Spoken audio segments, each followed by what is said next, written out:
দেয়। শহীদরা কখনো মরে না, তারা সারা জীবন আমাদের মতো, আমাদের সামনে যেহেতু আছে সাহসী ভাইদের মধ্যে বেঁচে থাকে। আমার আমার স্বামীর ইচ্ছা ছিল ন্যায় ইনসাফ ভিত্তিক রাষ্ট্র গঠন হবে। এখন সেই সময় এসেছে ন্যায় ও ইনসাফ ভিত্তিক রাষ্ট্র গঠন করার।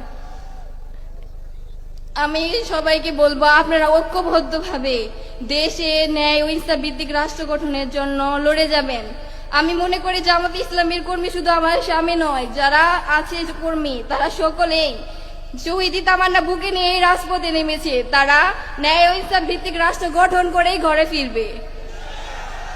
আমরা সকলেই চাই ন্যায় ও ইনসাফ ভিত্তিক রাষ্ট্র। যারা আমাদের এই ন্যায় ও ইনসাফ ভিত্তিক রাষ্ট্র গঠনের পথে বাধা দিবে তাদেরকে কঠোর হস্তে আপনারা প্রতিহত করবেন ইনশাআল্লাহ। আমরা চাই যে জামাত ইসলাম বিপুল পরিমাণ ভোটে বিজয়ী অর্জন করবে এবং ইসলামী রাষ্ট্র গঠন করবে ইনশাআল্লাহ। আপনাদের কাছে বলতে চাই যে আমার ছোট্ট মাসুম বাচ্চার জন্য আপনারা দোয়া করবেন। সে সারাক্ষণ বলে আমার বাবা কোথায় গেছে, আমার বাবাকে এনে দাও।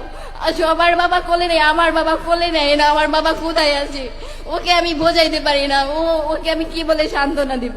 ওর জন্য আপনারা দোয়া করবেন। ওর বাবা ওকে যেভাবে মানুষ করতে চেয়েছে আমি যেন মান সম্মান বজায় রেখে ওকে মানুষ করতে পারি। সবাই আমার জন্য দোয়া রাখবেন।